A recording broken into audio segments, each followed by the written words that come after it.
Hello, everybody, and welcome to our new episode of Rethink Life. Today, we are going to talk about it's their problem. Who are they? So often we look at what's happening in our lives and we think it's their problem. In this session, we're going to examine how we imprison ourselves by living them as our fiction. Multiplicity, the many view, is simply seeing infinity seen in understandable language, what we can understand. As Mrs. Laird wrote in Government is Self-Government on page 70, consciousness is man, consciously living the multiplicity or infinitude of the world he walks through as himself or spirit. The division of consciousness into inner and outer, making two minds out of one, is the impoverishment, sorrow, and disease seen, heard, and felt. Welcome, Betty. How are you today? Pretty good, thank you. Anything you want to add to that intro? That's pretty good. Okay, very cool. Well, I'd like to take this time to also identify a word about the IMS. The Institute of Metaphysical Science was established in 1959 as the Margaret Laird Foundation, researching, exploring, and living and teaching the science of being and the causal nature of consciousness. Our website is at www.scientificmetaphysics.org, and that is the sponsor for Rethink Life. And this session, as many of our past episodes, we have been going through the book by Margaret Laird called Government is Self-Government. So as we go through that, we come up with these topics, but the whole idea is really looking at your self-government, at your world and what's happening there, and really looking at your own self-responsibility, our own self-responsibility, etc. So this episode, it's their problem. Who are they? So let's dive right in. Our first quote is from Government is Self-Government on page 70, where Margaret Laird wrote, "Since I consciously am, I am the energy of spirit, the truth or reality of all that is or seems to be. My divinity is my existential humanity." So talk about that. Let's kind of dissect that a little bit. Yeah, well, Mrs. Laird teaches that all is one, that there is nothing going on but one thing, and that is being itself, being you, being me, being the world we walk through. So it's one experiential or existential presence. The truth of the matter is that you are simply in the position, if you want to live yourself whole, complete, satisfied, and fulfilled, you're in the position of recognizing and acknowledging that you are the world you walk through, that the ones that talk to you are you talking to yourself, that the world you walk through is your view of what reality is present, the way you see it. It's not necessarily the way it is. In fact, I can pretty well guarantee it's not the way it is, but the way you see it is unique to you.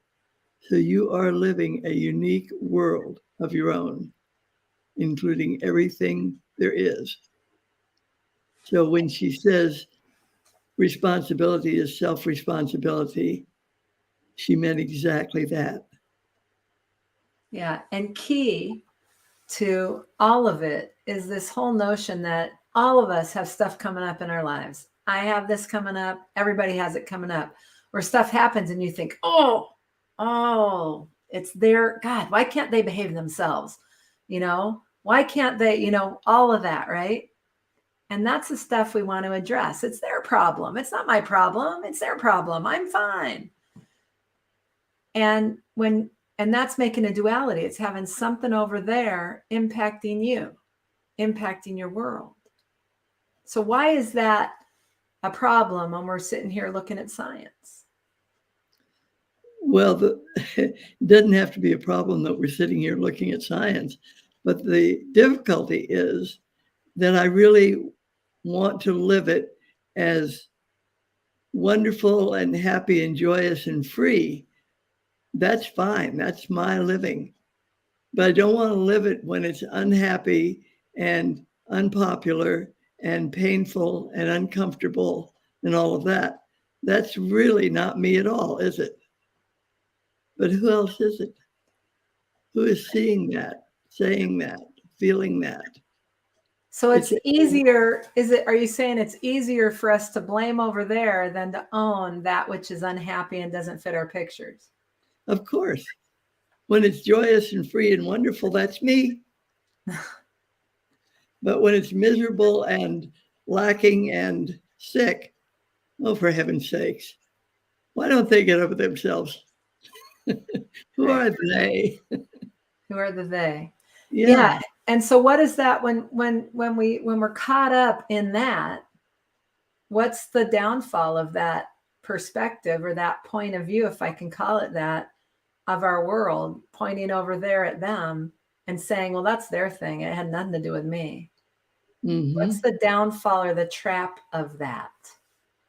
Well, way back, we've said this many times over these programs, but there's a divinity that shapes our ends. And right where I'm standing, calling myself Betty, is a divinity, the being of me that has this look that I call Betty. But the being is complete and whole. And you can't throw any part of yourself away without being miserable, because you can't really throw it away. You just make yourself uncomfortable. If all is infinite mind, all means all. It doesn't mean it's infinite mind when it's good and comfortable and happy, but it's not anything to do with me when it's uncomfortable and sick and unhappy. Yeah. Human beings cannot figure this out. So what we say is, just let that language look alone. Yeah, it looks like lots of people, but science tells me that the infinitude of being constitutes who I am. Well, it's infinite. And that word infinite in human language means many. It doesn't mean there are many, but that's the way it looks. That's the language I've got saying, oh yeah, that's what infinity means, lots of stuff. But actually, I live the world I walk through and everything about myself right here where I am. And I am everywhere that I'm aware of. And that everywhereness doesn't go anywhere because it's all right here. And I have to be responsible about it. Right. So it says all is infinite mind. And it says man is the expression of God's being. So that infinity of mind constitutes all there is to me. The look called Betty is the piece I've got to play the game with. But the fact is that there's nothing going on outside of the being, the consciousness that's being me right now. Right. And it's a discipline to begin to just take that on even a tiny bit. But when you do, there is an authority and there is a presence and there is an okayness to your living that gives you a great deal of freedom. Yeah. Yeah. So that's the practice. Yep. The practice is let it be. The practice is acknowledge and be willing. Yeah. Acknowledge the facts and then let it look how it needs to look. Right. And there's a key piece in there around willingness. Yeah. Because if you're not willing, you're stuck. Mm-hmm. And then you're making yourself miserable, except for it looks like out there is making you miserable, except for it's right here that's making you miserable. Well, it's rejecting out there that makes the right here unhappy. There you go. Okay.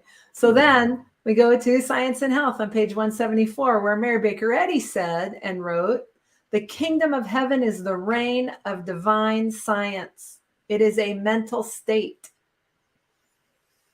Yeah.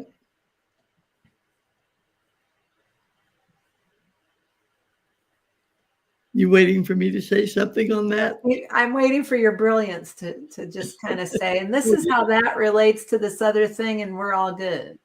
Well, my brilliance is showing up. Keep right on talking. But the kingdom of heaven is the reign of divine science. Yeah. It's all mental. We live and move and have being mentally and always have, says Margaret Laird. And mental that you're talking about isn't this. Not brain action, mind action. Mind action or consciousness. Yeah, and the action of mind, the activity of consciousness, consciousness span. Yeah. Yeah. Okay. All right. No, wait a minute. 5.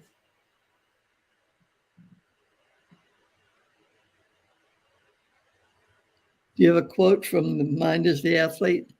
Nope, I'm missing it. Where'd it go? It was here yesterday. Seriously. I don't have it. What is it? It says on page 124 from Mind is the Athlete. Yeah. I am aware of being conscious because I consciously recognize myself and my world. My own knowing is the evidence that I am and allows for self-acknowledgement. Yeah. So say that one more time, since I don't have that up for some reason. Okay. I am aware of being conscious because I consciously recognize myself and my world. So my own knowing is the evidence that I am and allows for self-acknowledgement. And then I have a note under that saying identity is actually formless, perfect, and free. And like the individuality of being, it is entirely mental. It is consciousness, self-aware. That's page 125 in Mind is the Athlete. Okay, so what you're basically saying is that it's all mental. And we're aware, us being consciously aware, but it's not an us being consciously aware. It's just conscious awareness being, showing up as our world. Yep. See, self-awareness is man. Being is man. Yeah. And then it looks like this, and then I want to say, oh, it's Kim, but that's not really the I that we're talking about. But it's not separate. I know. Yeah, it's the divine being that's right there, unseen, allowing for the seen, allowing for understandable language. Yeah. Yeah. It's a self-informing situation. Okay. Yeah. All right. Okay, so moving on to the next quote, government is self-government. I consciously am means that there is only my own self as conscious identity to see, hear, feel. Yep. And it looks like the multiplicity or others and my world. Looks like the whole universe. The whole universe, every single thing that comes out, every circumstance that happens. Yep. Okay, very good. And you know what gets your attention to that? Yeah. When you can find no help for a problem. You know, if I drop my pencil, I don't give it a thought. I just lean over and pick it up. But now if I break my leg, I sort of, wait a minute. Oh, something needs to be taken care of here. Oh dear, it doesn't feel too good. Oh dear. And that's what gets my attention. So when you say, how come me, oh Lord? It's because I require a severe crisis to get my attention off of the Betty and see if there's something else going on here that could be helpful to me beyond what I see out there and over there and under there. That's actually my own presence unrecognized. Mm-hmm. And that's when it gets to the point where I've tried to fix it, change it. I've pursued every avenue. I've done everything I can do. And then I basically say, okay, I give. And Yeah. in that moment where I don't have the answer, where I stop trying to manipulate the picture, where I stop trying to rearrange things and get it to fit the way I think it should fit, in that moment where I'm just like, okay, I give. In that moment, intuition's present and a new what shows up. Yeah.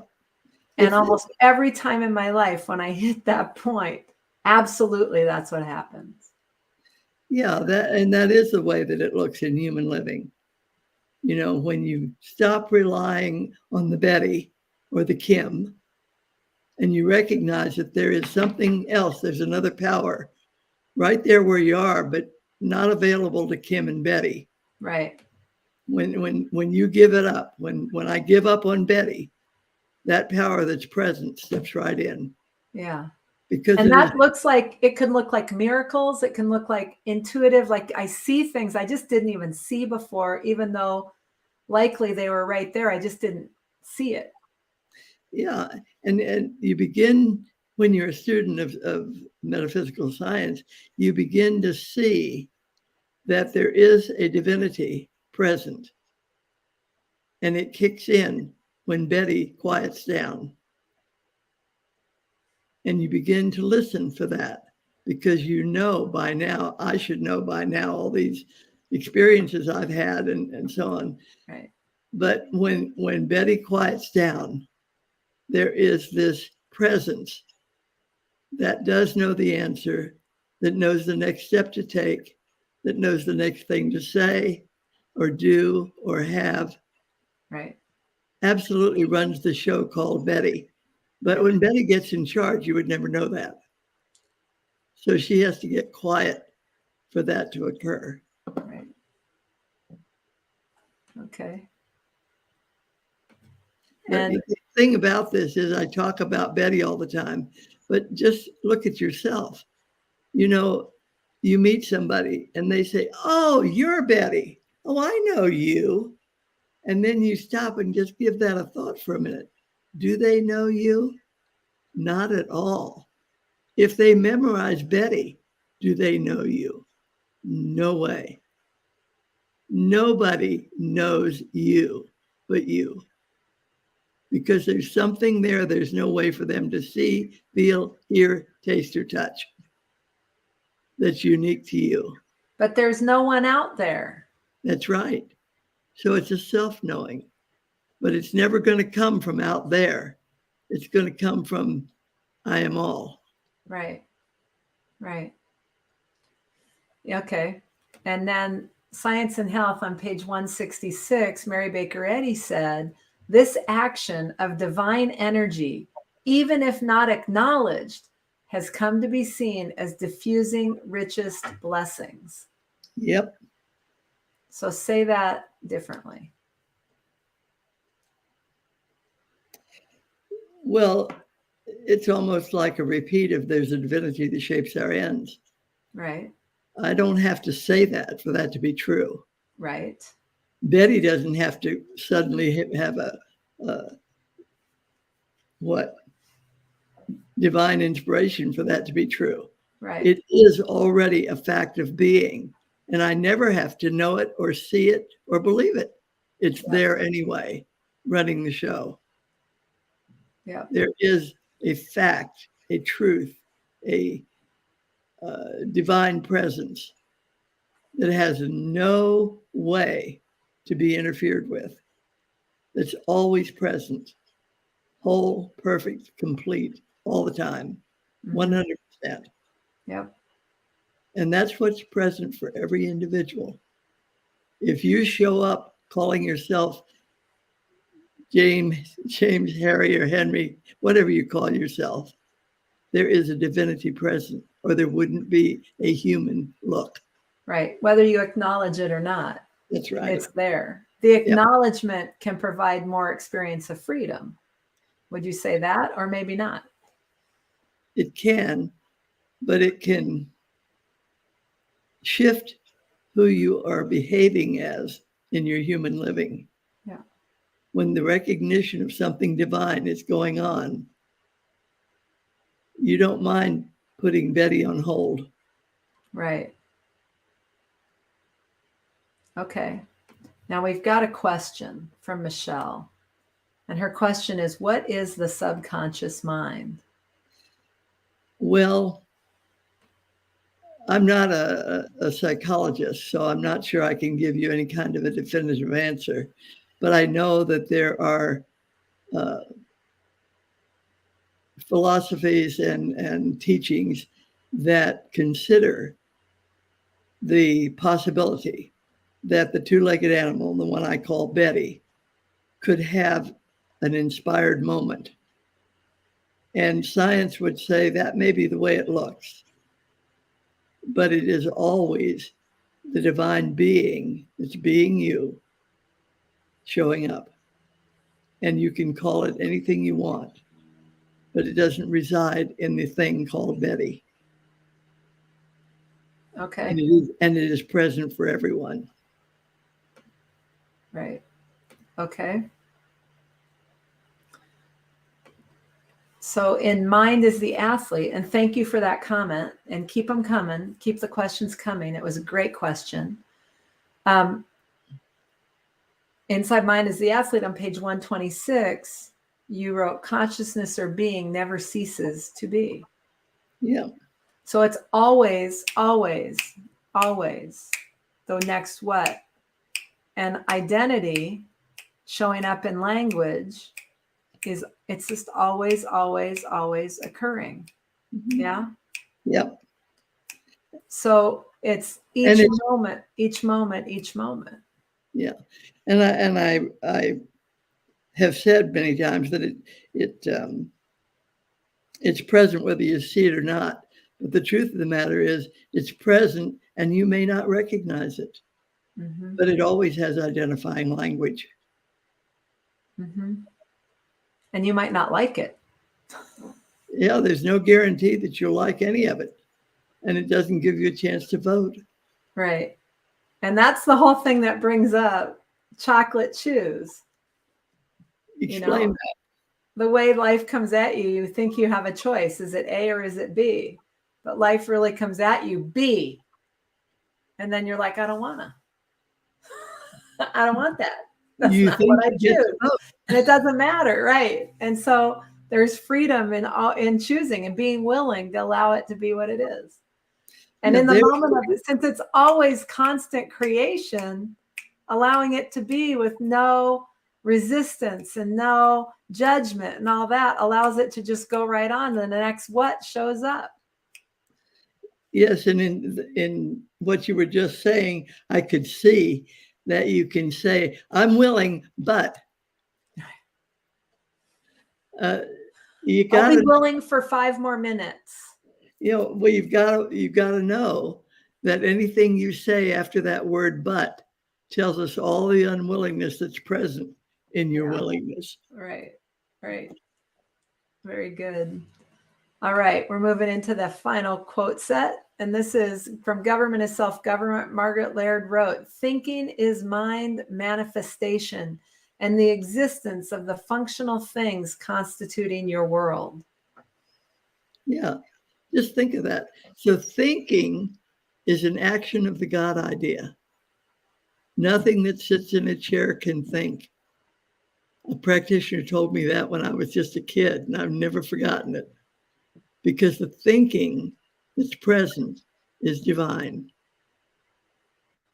Mm-hmm. Right. And we think it's that I think, Kim. We have this language not that at all. The brain, but the brain doesn't think. Right. Brain action relies on something else. Right. And Science and Health, Mary Baker Eddy said, the truth of mind healing uplifts mankind by acknowledging pure mind as absolute and entire. This gets back to your whole conversation about all. Mm-hmm. It's absolute and entire. Mm-hmm. Yep.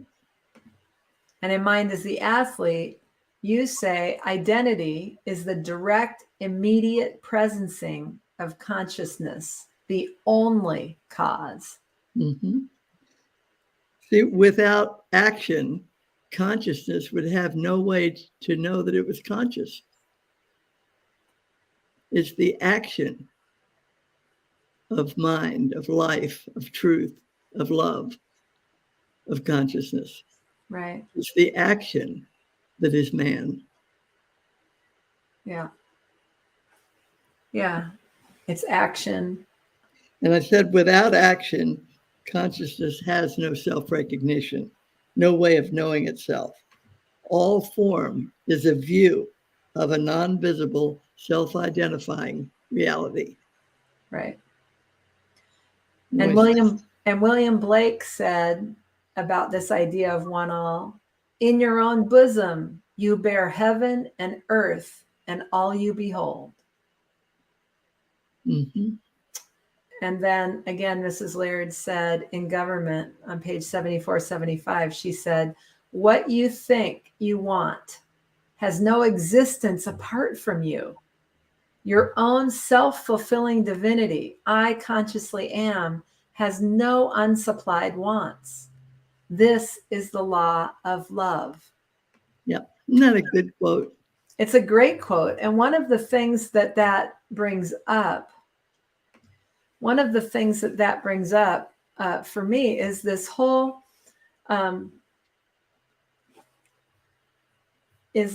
notion of your own self-fulfilling divinity, I consciously am, has no unsupplied wants. And what I think is kind of an interesting thing is that, last year when we were here in San Diego, we put an option on a piece of property that we thought would be fabulous up in the mountains in here in Southern Cal. And we thought, oh my God, this will be great. And we started visualizing what we would put there and blah, blah, blah, and how we would live. And it would be great and all this stuff. And as we started to kind of live with that idea, and we put some other property up that needed to sell in order for this transaction to trigger. And that other property that we put up didn't sell, and it didn't sell. And we kept thinking, okay, well, this is going to be cool. We kept creating it and all that. And then we started, as we were driving and traveling and this and that, we looked at each other and we said, we don't want to live. We love being urban. We love urban. We love being around things and activity. What are we doing? Thinking about this place, that would be serene. We could have horses and be out. Both of us are really like action and activity. And so it was no surprise that never went through at all. And then we're here this year, and this whole notion of, we could have a boat right on the water. We'd be on the water, Middle of town. Right in the middle of everything, right where we want to be. And so we started to look. We were like, okay, well, there's not a lot of inventory. Maybe we won't find what we want and all of that. And we just kept kind of looking and playing with it and thinking, well, maybe next year when we come back, there's something will open up. Sure enough, we looked at something. And as we were looking, and we got clearer and clearer that this could be a fun option for us in a lot of ways, put the land on the market. Got a full price offer in 24 hours with a 10-day close. And then we kept looking. We still didn't find anything. And then this one boat opened up, and we went on it and absolutely loved it. And everything was right there. Made an offer. They accepted. We went through a negotiation. They accepted. We closed on the boat at the end of March. And now we've got that in a wonderful marina right here in San Diego. And we're in the middle of it all in the action. And look at how quickly. And so even when you think you want something, if you can stand with it and say, really, either it opens up or it doesn't. But that's what's pretty interesting. So that's just part of that whole anything you want. And it's what came up for me as I was looking at that. What you think you want has no existence apart from you. Your own self-fulfilling divinity, I consciously am, has no unsupplied wants. This is the law of love. Yeah, and now you have a condo on the water. Exactly. 2-bedroom, 2-bath. Right. Our cabin in the West. But at any rate, so that's what came up for me with that. So any last words for you, Betty, on it's their problem? Who are they? Yeah, who are they? I am they. It's the infinitude of my own being that is the world I walk through. Yeah. And I am that. Yeah. So it's And all one thing going on. Right. So just be willing. What would it take to be willing to have life be exactly the way it is right now, with nothing changed and nothing different? And in that willingness, and just know life shows up every moment, every moment, every moment. But you can't fake the willingness. Well, I'm willing. And then you go, well, it's the next moment. It didn't change. You got to be willing to let it be. So that's the practice. The practice is be willing. And when you're not, and you're stuck and you're trying to rearrange stuff, notice where you're not willing. That's it. Just those two things. And we'll see you next week, Tuesday at 5 p.m. Pacific, 7 p.m. Central. Have a great week. Look at where you're willing and where you're not. Thanks, Kim.